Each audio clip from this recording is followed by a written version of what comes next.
ஆறுமுகம், வயசு 70. எனக்கு நடக்க முடியல, ஒன்றும் முடியல. சிஎம் அவர்கள் ஊடி தேடி அரிசி கொடுக்குறாரு. ரொம்ப நன்றி. என் பேர் தருமன்.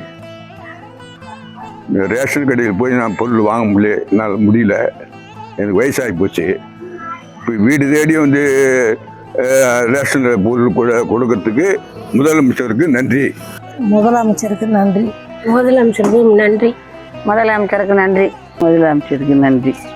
திக்கட்டும் புகழ் மணக்கும் தமிழ்நாடு அரசின் சீர்மிகு திட்டங்களில் மேலும் ஒரு மணிமகுடமாய் வந்திருக்கிறது முதலமைச்சரின் தாயுமானவர் திட்டம்.